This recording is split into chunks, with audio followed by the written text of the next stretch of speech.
heavy, important subject, all about power and influence, topics that we are absolutely going to cover in lots of different ways over the next few days. But this one particularly will look at who gets to tell their story and who gets silenced, and how can individuals and communities build agency so that their voices can be heard. And we are really, really lucky to be joined by two brilliant people who will carry us through this conversation.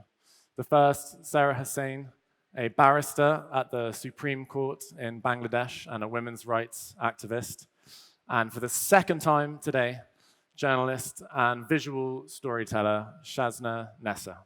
Hello, good afternoon. So happy to be back at ZEG. I was here last year.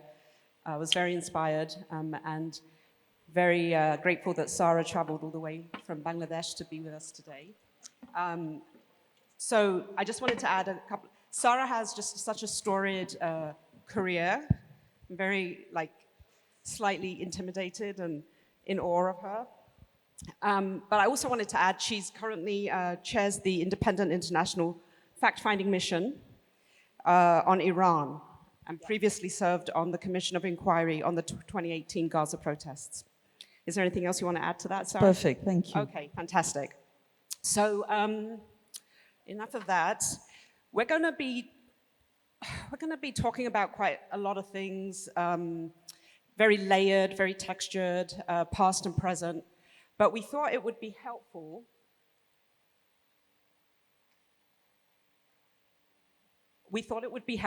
if we opened up with a little primer for those of you who aren't as familiar with this little country called Bangladesh that was achieved democracy fairly recently in its history, but maybe I'll pass it over to Sara to go into that. Hi everyone, great to meet all of you here, and it's amazing to be here in Tbilisi. We thought we'd show you this map because it's probably helpful, since most of you, I think, are from Georgia. Are you? Can you raise your hand so we can have an idea? Not everyone is from Georgia, but many people are here from Central Asia. Quite a lot? Yes, great. So we just thought, at least for Georgians and for all of you from everywhere else in the world, it's good for you to know where we are in Bangladesh. Not so far from here, and in many ways very similar. We're a slightly smaller country geographically than Georgia, but a very much larger country in terms of population. Probably about 170 million times larger. We have 170 million people in an area just about 50,000+ square miles. So that's important to understand. The second thing is we are largely one ethnicity, majority Bengali, largely one religion, majority Muslim, but very crucially, and we believe absolutely critically, we are actually multi-ethnic and multi-religious, and that's part of the story we're going to tell you about. How do you live with different communities, and how do you build ideas of equality and autonomy within these very complex contexts? So I was in Georgia last year, as I mentioned, in Tbilisi at this conference, and I was incredibly moved, as I am just day one today.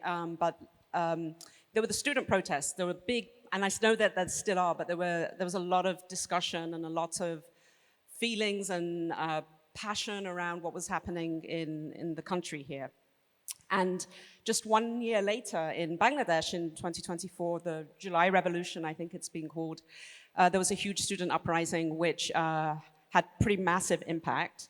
And Sara was involved in that student movement. So that's another way I sort of connect Georgia a little bit to Bangladesh, which is why I wanted to make sure we had this map up. I lived in Paris for 7 years, and nobody, sorry to any of my French friends here, but nobody knew what Bangladesh was.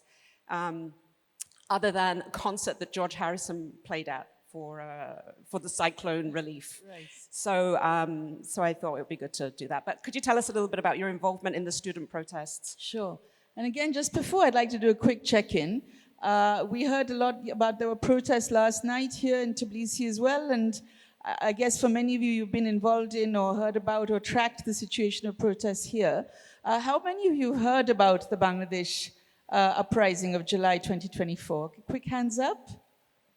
Okay, not so many people, so I think I do have a bit of a duty to tell you about it. Essentially, very briefly, this time last year, we had massive demonstrations all across the country by very young people, by university students and school students.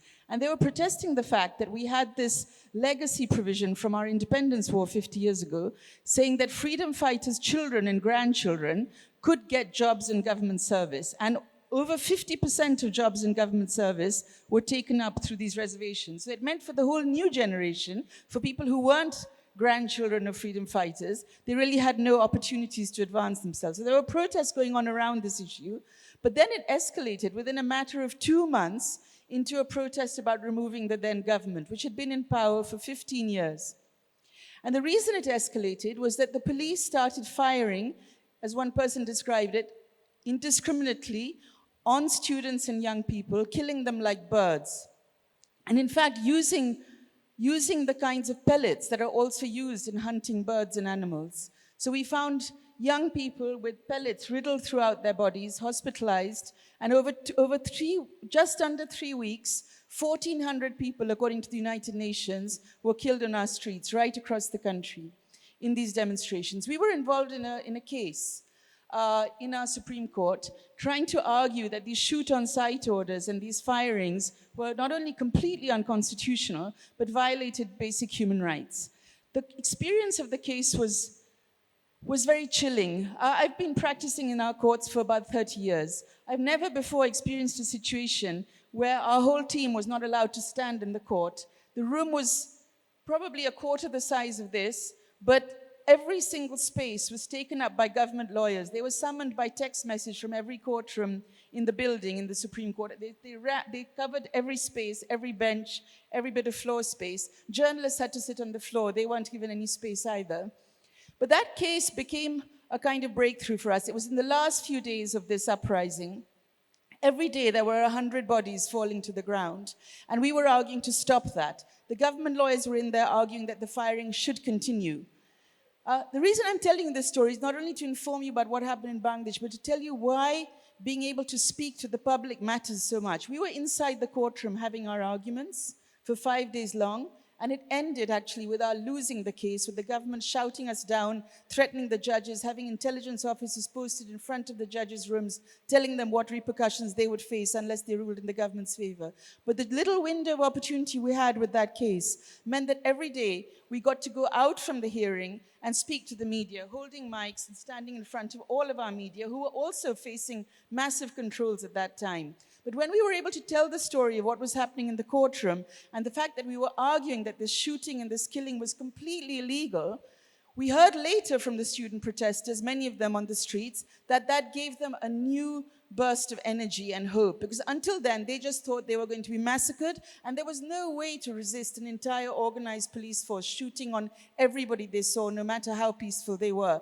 And they said they finally understood that the law was on their side, and hearing those sound bites every day gave them hope. On the last day of the hearing, the day we actually lost, the Attorney General went out, addressed the media, and said the petition is rejected, firing will continue. We came out 1 minute later to address the press. Within that 1 minute, firing had started again, and we heard shooting all around the court building. We had to run back inside and discontinue the press conference we wanted to do. But within the next day, that day, another 100 bodies or more fell.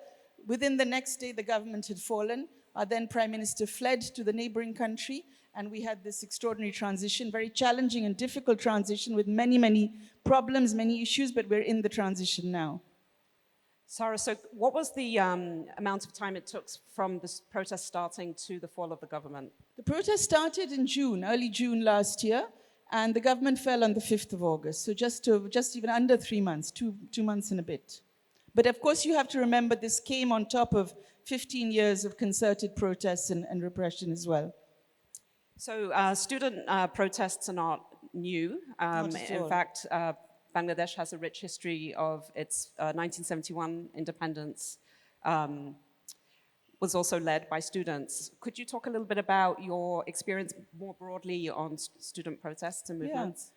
I mean, again, I think we've seen this in many parts of the world, right? That it's young people and very often students amongst young people, university students, and now increasingly in many countries, we're seeing it school students as well, who stand up and who say like, no more, we won't put up with this anymore. And we've seen that in Bangladesh over many decades. So not only in 2024, previously in the 80s when we had military dictatorships, it was students who were at the forefront of challenging many of their actions. Back in 1971, when we won our independence from Pakistan, again, the whole independence movement was fueled very much, and the demand for independence was led again very much by young people and by students. And going back even further, this image you can see up there, the white pillars, that's our Martyrs Memorial in central Dhaka, and that was the center point of the 2024 student protest, but that has an extraordinary history. This Martyrs Memorial was built to commemorate an event 50 years prior, from 1952, when students stood up to protest the attempts by the then Pakistan government to impose Urdu as the national language. Bangladesh, what was then part of Pakistan, the majority of people spoke a completely different language, Bangla or Bengali as it's known in English. And they said, we can't have Urdu as the national language. We'll be completely disenfranchised and deprived of all opportunities. So that was the space that was the language movement. Martyrs Memorial now has become a center point of all protests. It's interesting also because that Martyrs Memorial and that image and what it commemorates kind of brings us back to our lives a bit, which we wanted to talk to you about today. Shazna, we were both kind of from different places. We're both from Bangladesh. Shazna lives in the US, has been brought up in Britain. I've lived partly in Britain as well. And Shazna's far, and so we understand that we're all people we're citizens of one or more countries, but we feel citizens of a more complicated world, I guess. And Shazna, your father migrated from Bangladesh to Britain back in the 50s or 60s? In the 60s. In the 60s. And this language movement was really important for him, right? Yeah, my dad used to talk about how the language movement, particularly the shooting down of, I think it was 5 students, for which this memorial was created, was what politicized him. It was actually what made him, engaged him politically. And when he moved to the UK, he continued, he strengthened his links even with his home country, with East Pakistan back then, and became part of a resistance movement from the UK, which ended up being very effective because they could do things that they wouldn't have been able to do in Bangladesh, particularly fundraising. And they actually, there's one story where he had created a committee when Sheikh Mujib, who was the future founder of Free Bangladesh, was imprisoned in Pakistan for sedition.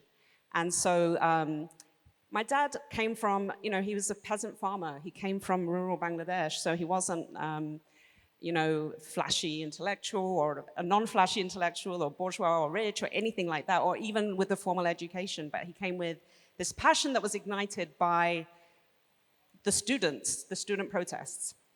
And so they raised funds to get legal help to get Mujib out of prison. And they managed to get this guy called Tom Williams, Queen Counsel. He went to Parliament, primed him, and then sent him off to Pakistan. Turned out that Sara's dad was also on the legal defense team that we found out later. And Mujib was freed. But just the idea that the resistance movement could transcend, that's 5,000 miles away from Sylhet, which is where my family's from. There were sort of clandestine meetings going on in the basement of halal butcher shops and things like that, and brought visibility to the cause in international waters. So that was really effective. Yeah, and I think it reminds us, that story, of how protests or resistance or campaigns for freedom and justice are and have to be global and international, right? People need solidarity across borders. And now we can do it. We've got these in our hands. It takes 1 second, right, to connect on your social media and connect across the world. But back in the 60s, it was happening by a person from Bangladesh, still deeply committed to the idea of Bangladesh, raising funds and sending an international lawyer right across the world. But that story also has a different resonance. We've both been talking about this a lot in the last few days, that both our fathers were deeply involved in our freedom movement for Bangladesh. But we wondered, when we were talking about their legacies and histories, how much ideas and commitment to freedom on a national scale, to national liberation, how much does that translate into ideas about freedom in personal life? Does self-determination for your country or your community, does that mean the same in terms of autonomy or equality in personal life?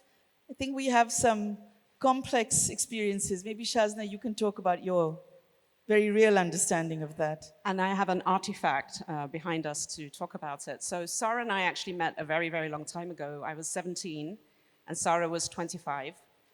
And I had been taken from London against my will to Bangladesh to be forced into a child marriage. And I escaped. And I escaped because Sara helped me. And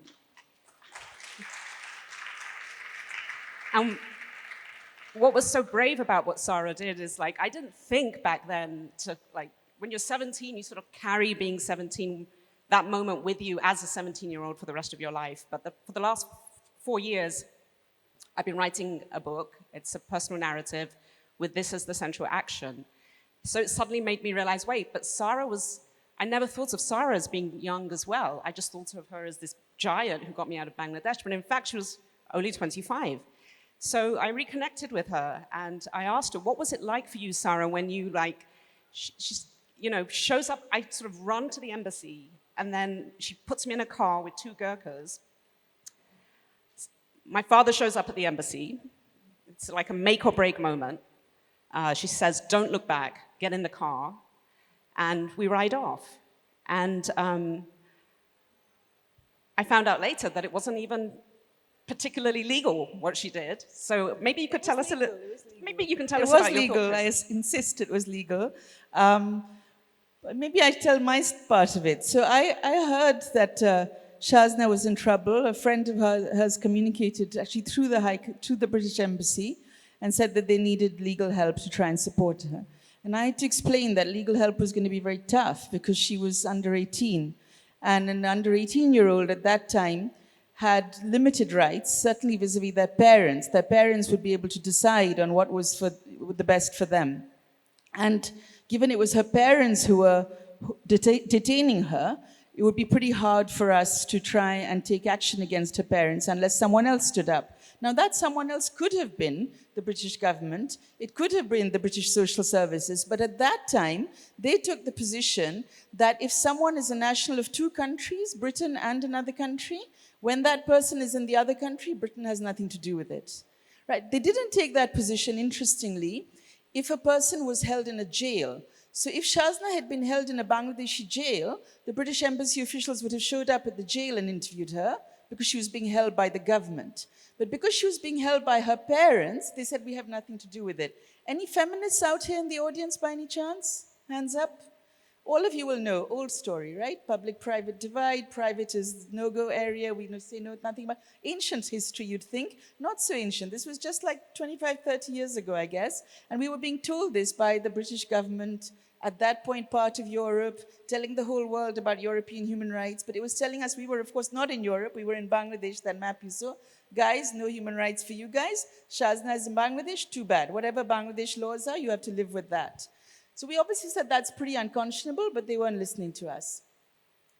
But we were able to argue with them that at least find her a way out. Fine, you won't stand up to her, you won't go to the courts in Bangladesh. If she comes to you for assistance, let her get a way out. They said they'd do that. So when Shazna came to the embassy, I think they set up an appointment. She came to the embassy with her family, and I got a call right across the city saying, can you come now? They're here, can you come and advise her on what she can do? And I was a very young lawyer, didn't know how to drive, didn't have a car, got into a 3-wheeler. I had a ticket from her friend, and I knew I had to get that ticket to her if she took the chance to escape at that moment. So I took the ticket, grabbed a 3-wheeler, rushed across town, and we got a chance to talk to her. And Shazna said, I can't do it. My dad's here, my brother's here. There's no way I can leave. You know, I don't know what they'll do to me. I think she feared the worst. And I said, I can't force you. And she went. And I spoke afterwards to the embassy people, and we all said that that's it. We're never going to see her again. What a terrible disaster. We failed. We couldn't help her. We'll never find her again either, and we can't force her out of that.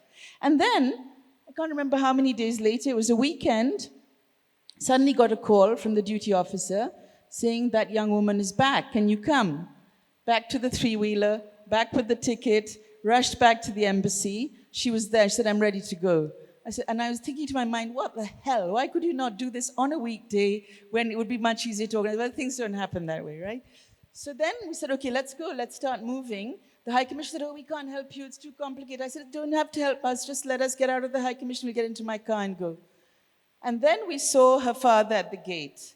And I was freaking out. I said, oh my God, I'm assisting with effectively they could accuse us of abducting a child, technically a child. Shazna's, I think, having a meltdown, but holding it together somehow. And then finally that embassy came through and said, okay, we'll give you a safe exit out. It was most surreal. For any filmmakers over here, I would welcome you to film these scenes at some point. They showed us out through the High Commissioner's residence next to a beautiful blue, perfect pool. And we walked past possibly people having cocktails, and we had this young woman, myself clutching that ticket, and we went through that exit so they wouldn't know that we'd gone through the embassy compound and come out the other side. And then the embassy came through another way. They gave us 2 guards, 2 Gurkhas, who accompanied our car. I asked Shazna to get down on the bottom of the car, and I put my satchel on top of her, my work bag, thinking we were going to try and cover her up so they wouldn't know that she's going to the airport. We got her to the airport, and I think the embassy may have helped you through that passage. But basically, we got her out of there. And the lesson with that case, so I mean, there were a lot of questions about that process. But the reason we had to follow that process was, one, this appalling position by the British government at that time, but also we knew we'd have trouble in our courts. But thanks to Shazna's case, I hadn't really thought much about forced marriage. I came from, a very different background, and I was given a lot of freedom in my personal life and so on. So I never really had thought about these issues about marriage and forced marriage. And Shazna kind of made me step back and think a lot. And I went on to work in this issue for pretty much the rest of my career, I guess. And then I campaigned with others, with women's groups in Britain.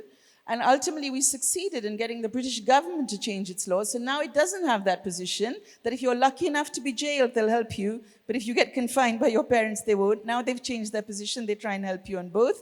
And they've changed the law as well. There's now a forced marriage legislation which can assist people. So Shazna really was indirectly responsible, I think, as one of many people facing those situations who helped make the change. And I guess that's why, again, coming back to what we're doing here at this conference, why telling these stories matters so much. Because I think maybe if we'd sat down to, randomly research forced marriage and international conventions, I don't know if we'd necessarily have found our way to the route to the answers that we needed. But the fact that people had to live a life like that, someone who went on to become an incredible journalist, the fact that she could have had all of that snuffed out when she was only 17 years old, I think that's what made us all feel that you have to make things happen, right? You have to change things. And that's why these stories matter so much. But we wanted to end with another point, didn't we, about where we I just want to tell the story of this. When I started writing this book, in my head, it was just about escape. It was just that action, because it's so cinematic. And then I realized, well, actually, no, I have to go back 75 years. I have to understand where my family came from, why these situations happened, what was going on in their heads. And I got a lot of history books. We weren't taught about this at school. I grew up in England. I grew up in London. We weren't taught about the British Empire. We didn't learn about British India, anything like that. And so it just so happened that it was the 75th anniversary of partition. And I got this podcast. I needed a real dummy's guide. So I looked on, BBC does really great explainers, and they had this podcast. And they explained everything really nicely, really well. Suddenly my ears were popping. And there was an interview at the end with this guy called Kamal Hussain. And I was like, wow, he sounds familiar. His name sounds really familiar. Oh yeah, he wrote the first constitution of free Bangladesh. And then I was finding all this stuff about my dad in history books. And what I triangulated was that my dad had helped fund this huge trial, a landmark trial that was one of the levers that led to the Liberation War, with Sara's father on the defense team. So our fathers were connected. And then he went on to write the Constitution. With other people. And we didn't know this. We didn't know the connection there. And that decades later, their daughters would find each other unwittingly for different types of rights, for women's rights, for human rights. So again, it's Kamal Hussain, this name's going around in my head. He sounds so familiar. And I remember when I got out of Bangladesh, Sara gave me her business card. This was the business card. On the front and back, she scrawled tons of phone numbers. Like, if you get stuck at the airport, call this social worker, call the UN, da-da-da-da-da. I still have the card. So I went and pulled the card out. And I'm like, holy shit. She didn't even have a business card. It says Kamal Hussein, not Sara Hossain. So that's when I realized Kamal Hussein was her dad. And then that's when we reconnected properly. Like, I felt this crazy sense of emergency, because that's when I felt like, wow, this is much bigger than me. This is nothing to do with me. This is something else. And I sent Sara the card. And, you know, your dad doesn't remember everything very well, but she told him, she read my email to him. And that's when we actually started to get to know one another better. And that story she just told you of her version, I had never heard it before. So I heard it on stage at Zeg. So this is like one of my favorite artifacts in the world, this card that has, you know, this 25-year-old girl doesn't even have a business card yet, and she's going around doing this sort of pro bono superhero work. So, by chance, I should add.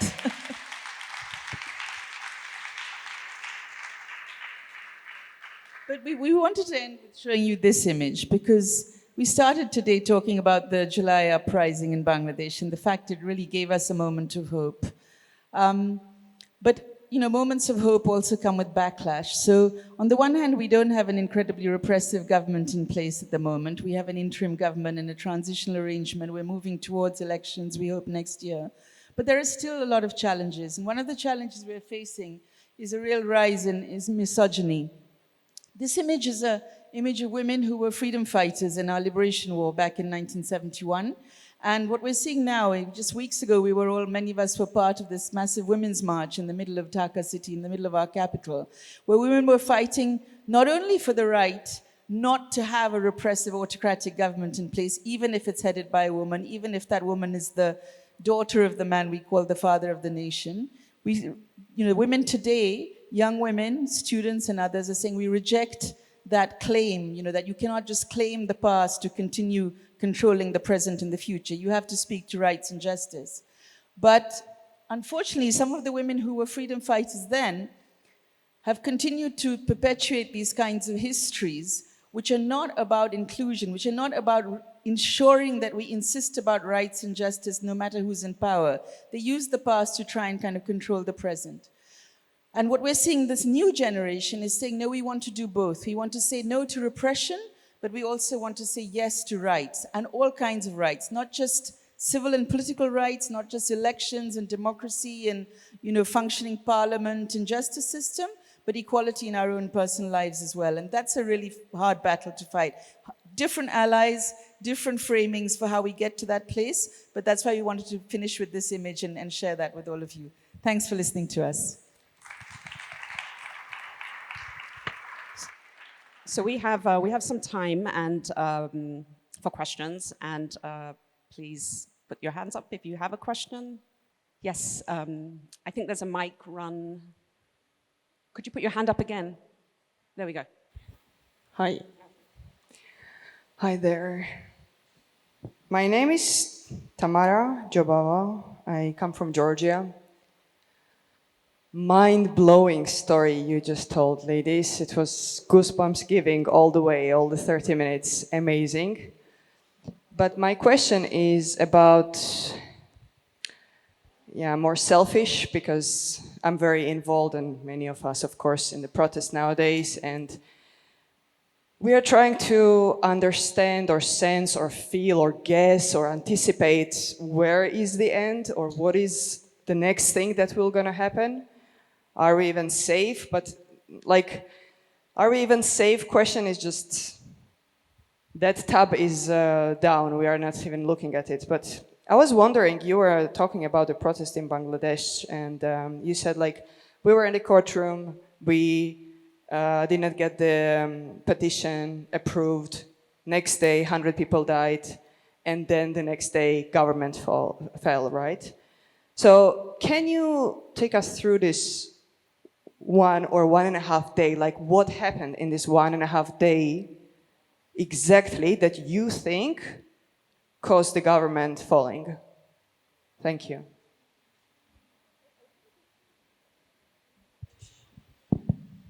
It's back, I think, yeah. I think it was before the 1.5 days, actually. The 16th of July was the first day that they fired on students. And there's this iconic image, we didn't share it here, of a young man called Abu Saeed up in the north of the country. he stood like this, with his arms abreast, in front of the police, and he was shot straight at point blank range, and he was killed.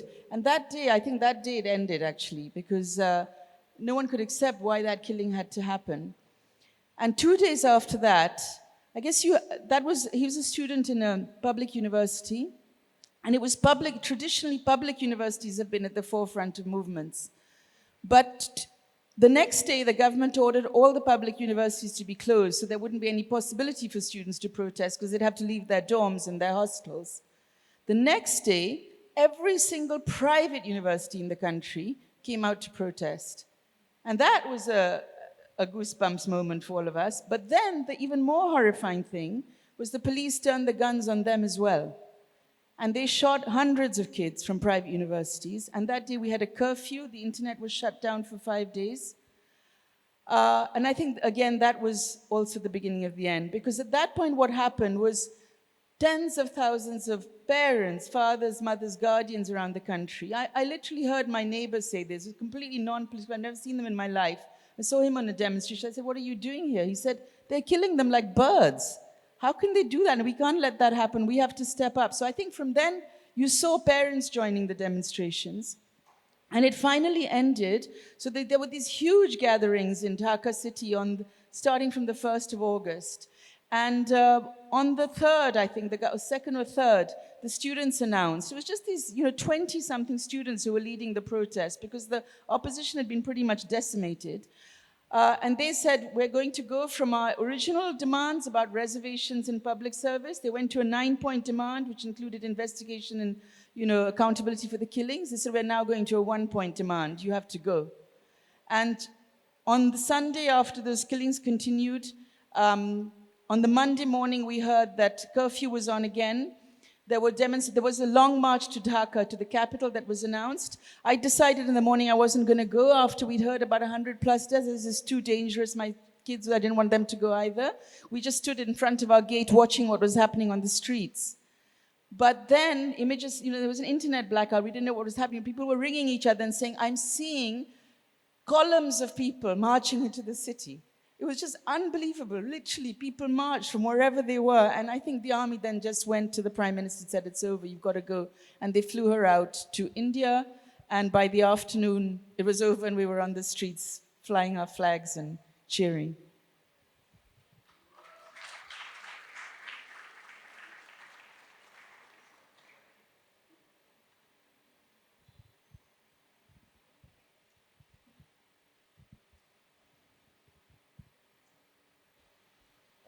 Hello. Thank you for the stories you shared. The question is follow-up for your previous answers. First of all, how you are living right now, what's happening in the Bangladesh right now? Because the question which I have during this protest in Georgia is okay, it's a government who makes the decisions, but there are people who are executing these decisions. And how the people are living with the policemen or army who are shooting for the teenagers or students. And if it's possible, I have the second question, more subjective. You mentioned, parents will join the protest after first shot, after someone was died. Why it takes this time? Why these people needs this amount of pressure from the government to joining the protest? Thank you. Yeah, I think it's very difficult for people to join protests, particularly when you live in a very authoritarian, repressive environment, because there are very high costs to joining protests, right? You can be arrested, imprisoned for long periods of time. You can be harassed in different ways by the authorities. Even if you're someone who's not political at all, you can have your business interfered with. You can have your clients pressurized about, we face that kind of thing, for example. So particularly in a situation where I'm not exactly sure, I think perhaps it's similar for you in Georgia in some ways. In Bangladesh, we had pretty high economic growth. And so there are a lot of opportunities that were available for people that weren't available, let's say 20 years ago when we had protests changing the political situation. So there are lots of people earning money, have to decide whether they really want to risk everything by going into a protest. So that's one kind of check. and fear is another kind of check.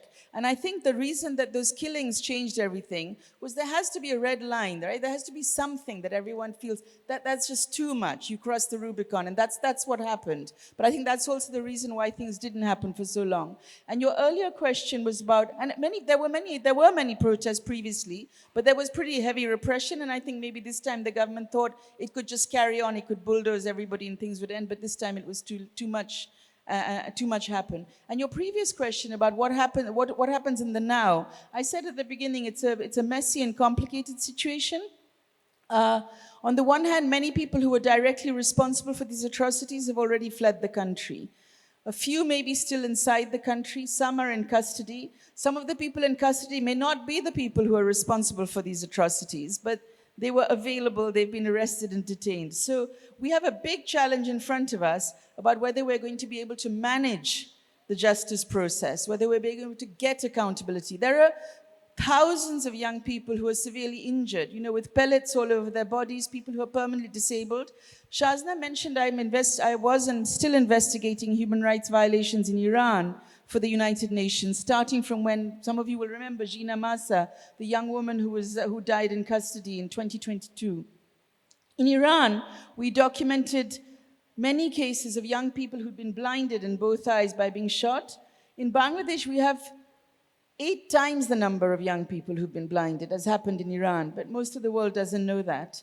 So those young people have to get back to their lives. They have to see a future. So we're battling with that whole generation that has been scarred and deeply traumatized by what they've gone through, how to get them, how they will steer their own way into the future, how we'll deal with the accountability of the past, and how do we not repeat the errors of the past? How do we not repeat illegal detentions, which are happening?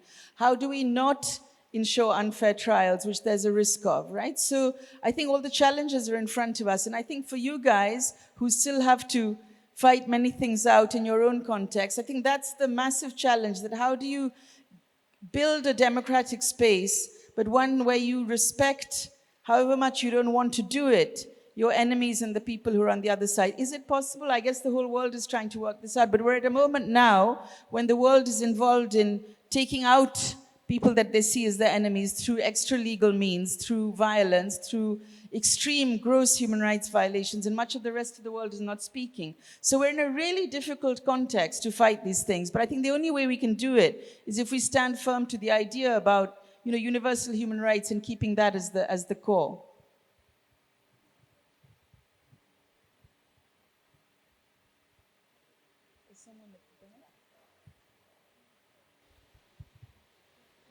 Hi, thank you, first of all, for sharing such intimate and inspirational stories. My question, I guess, is if you think that a peaceful protest is the way if the government is not peaceful, can this be the solution? And what do you think are the lessons Georgian protesters can learn from the Bangladeshi protesters? Thank you. Yeah, that's a very good question about peaceful protests. I think our protests were not completely peaceful, but they were in large part, and I think that's what gave them a lot of strength. And one of the kind of key moments in this protest was at one point several buildings had been attacked and so on by protesters as well. We had a big story about development and new flyovers and expressways and fancy multi-story government buildings. And there was this iconic image of our then Prime Minister going on national television, huge numbers of press in front of her, all the broadcast media, and she was crying because one of the public buildings had been attacked. And the metro rail, which is our great, glorious infrastructural success, and we all love the metro rail, but she was crying because the metro rail had been attacked. And everyone said, you can cry for the metro rail, but you can't cry for the children who've been killed. So I think that, that was one of the points. What was your second question? Sorry, I missed that. Oh yeah, the lessons. What are the lessons we can learn from the lessons, Bangladesh? right, absolutely. So one of the lessons was we had a pretty decimated opposition, mostly imprisoned and facing multiple cases, all of the leaders and so on. So this protest came almost out of nowhere. And one of the successes was that it was a Gen Z revolution, right? It was people organizing in completely different ways, not through these hierarchical, very formal party political structures, and not through political bodies that really did not have the kind of trust of the people any longer, because they'd been seen to have been in power and failed and been abusive in their own time and so on, or from repressive or extremist organizations. But the fact it was this Gen Z revolution, it was young people who were connecting in completely new ways with each other. They got, I think, the trust of people and the public in general, and I think that made a great difference. Now, you're right, it can be very difficult to know whether that will succeed or fail, and you can feel very weak and powerless, like, you know, you're young people, you're students, you don't have some big party political machinery behind you. You don't have oligarchs funding your way through every single action that you take. But, you know, you have the power of truth and you have the trust of people, and it can be a long and very convoluted path, but it can be a path that succeeds.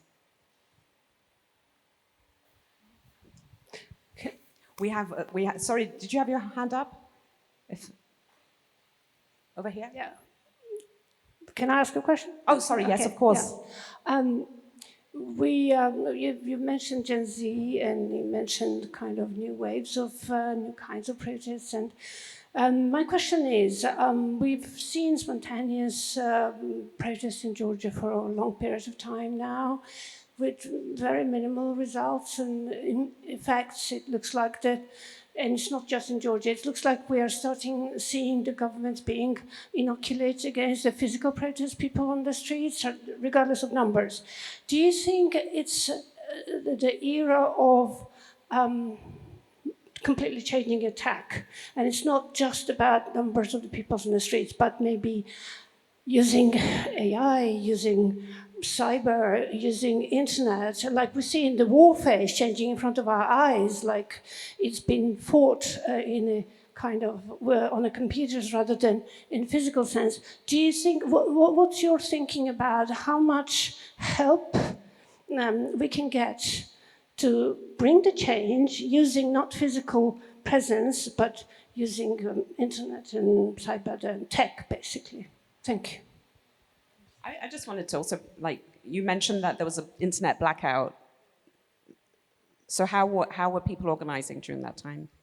Yeah, thank you. That was a spot-on question. I'll just come to that. Just one point about what Shazna said about what people did during the internet blackout. We had a pretty interesting experience during that time. I got a call from a young law graduate, not yet a lawyer, asking if during this blackout, it's a normal mobile call, asking if we could, several of us more senior lawyers would sign on to a petition about what was going on. And I said, I'd be very happy to, give lots of names, and we had and he said, but how, I don't understand how to organize it, because there's a curfew, we can't get out of our houses, and there's an internet blackout, I don't understand how am I going to convene, how are we going to have a Zoom call, or how am I going to share stuff? And I said, you know, back in the day, before the internet, when you still had phones, you just made phone calls and you call people individually. And these days we have a slightly better situation. We can have a mobile conference call. I had no idea what a mobile conference call was because everything's, you know, on WhatsApp or Signal or whatever. So we had a mobile conference call. You put together a statement, speaking it out to each other, and this young man took it. The next day in the curfew break, there was 2 hours. He went to every media house, got the statement out, and that was one way to respond. So that was one of the ways that people kind of worked even during that time. But your question was absolutely spot on, and I should have connected to what was said earlier. The net was absolutely crucial, and organizing online was absolutely critical. So lots of the sort of crucial images, I guess, of the protests were, as you saw, the national flag was there, and we sang many of the key liberation songs, songs from, not only from 71, but songs from even earlier, from the anti-colonial, anti-British resistance movements. There was a famous, IPTA, I've forgotten the full name of it now. I think the Progressive Theatre Association, I might have that wrong. But they had these incredible anti-colonial songs. And some of those became the anthems of this revolution as well. And the songs were not only sung on the streets in the demos, but videos were made by incredible, lots of creators were involved with this process. Those videos were shared constantly. There were rap artists, just like in Iran, there was a rap artist who was arrested. There were 2 sets of rap artists who made incredible songs about what was going on. Those were shared everywhere. And of course, each of the images of the protests, when women were being attacked on the street and being beaten with sticks by the ruling party student wing, those images went viral straight away. Even what were our court hearings, there was one of the young lawyers who was the petitioner in that case, when he addressed the press after one of our hearings, and he said, this country doesn't belong to the Bangla phrase is this country doesn't belong to just one person's father, it's all of our countries. And that's a particularly resonant statement in Bangladesh because our then Prime Minister's father was the leader of the independence movement. His statement went viral straight away, and after the revolution, after the uprising, his image and that statement of his was painted as graffiti all over the walls, all over the city and in different cities. So the internet was crucial, and not only inside the country, and again, not only because we had the power of the mobile and everything in our hands, but also because the Bangladeshi diaspora was massively organized. The students all over the world were campaigning in their own campuses, campaigning in front of embassies. We had Bangladeshi academics, Bangladeshi professionals abroad who were also reaching out, and of course international organizations. And I think it's important that we all have a lot of, there are lots of reasons to start losing faith in perhaps the United Nations. You feel, what's the use? It can't stop Gaza, it can't stop so many things. Why should we trust it anymore? But the UN did step up for Bangladesh. We had the High Commissioner for Human Rights denouncing the killings that were happening during the protests. And all of that came together, and I think that tech really made that possible.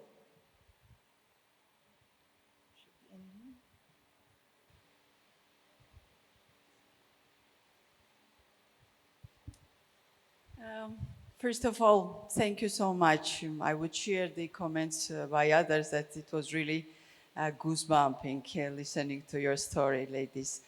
My question is about the period after the revolution, which I understand not much time passed, but still it's interesting to understand. You mentioned that the opposition was almost non-existent, and who were the people, how it was organized, who were the people who assumed the new government, because currently, for example, I think we are also witnessing a situation when in a couple of years, our opposition might also be non-existent. And I'm thinking a little bit of ahead, but when the moment comes, I cannot imagine who these people will be assuming the power, especially after the authoritarian regime. When you go back to democracy, it takes really, huge challenges for the new government to show the progress, welfare, etc. So it's really challenging. So do you think who are these people, how they managed so far, and do you think it's resilient? Because there will be always, I think, attempt, unfortunately, for those people to come back or, try to sabotage the situation in the country, etc. So. Yeah, thank you. That's something obviously we're grappling with every day now. The way the transition happened was very interesting, in that on the 5th of August, when the Prime Minister fled, she fled without saying who was to be in charge, without any information to anybody. So there was a complete power vacuum. And it was rumored that the army was going to step in, and the army chief was going to declare himself perhaps the head of a government. But some of the student leaders insisted that they wouldn't accept that, and it had to be a civilian administration. And they contacted Professor Muhammad Yunus, who some of you may... Has anyone heard of Professor Yunus here? The founder of Grameen Bank, microcredit, a few people. So Professor Yunus was currently then abroad. He had gone to the Olympics to help, do the torch or something like that. And he was also thinking about whether he should even come back to the country, because the former Prime Minister and the former government had been persecuting him for years with all kinds of false cases and harassment. And I had the privilege of being on his legal team for some time. The students reached out to Professor Yunus because he was seen as one figure who was, first of all, above controversy, not involved in politics, pretty much universally respected. And they reached out to him and they said, would you come and head this government? He agreed. We had 4 days of terrible crisis when there was no government in power. And there were terrible reprisal killings and attacks that happened across the country, and including many opportunistic attacks on minority groups and others. And many people, lived in a situation of extreme insecurity for those days. But on the 8th of August, the new government was formed. Professor Yunus came back, and a group of civil society people, actually colleagues of ours, human rights activists, environmental climate justice activists, women's rights activists, and others came together and formed this government. Now, the problem, the success is that they were able to form the government. They're still being able to run the administration, and we're moving towards now a declared election date. The challenge is, with a few exceptions, no one in that government had any experience of office at all or running an administration. And so many of the criticisms now are that they're not running the administration as well as they might. We also have to remember that they took over a situation where all of our institutions had been eroded. So independence of the judiciary was really, really compromised. And that's not something you can change in one night. You can't suddenly build a backbone in every judge, right? Or build a conscience in every judge when they've been used to not exercising their consciences. So they're dealing with that situation. But I think you should be really honest about what's going on. I think we have real concerns as people around human rights issues. We have real concerns that people who were beneficiaries and implicated in part of the past regime are now facing reprisals which are disproportionate, which are unjustifiable. For example, there's a woman who was a very well-known journalist, but who was seen very much as a propagandist for the previous regime. She's now been in prison. Her name is Farzana Rupa. She's now been in prison for over 10 months. Her mother died a few days ago. She was only released for 4 hours to meet her mother. Situations like that are not acceptable, and we shouldn't say that because she did various things in the last 15 years, therefore she should be punished in that way. But in this situation of transition, and this is not an excuse by any means, people's sense of they need to see some form of justice, and their sense of distrust that they will eventually see justice and accountability means they want to take short-term solutions. They want to see people being punished. They want to see other people facing suffering, and the difficulty is to stop that from happening. So we're facing that situation now. We'll see where we go at the end of it all. Thank you so much, Sara. And thank you all for joining and your engagement in this conversation. Thank you. Thank you, Shazna.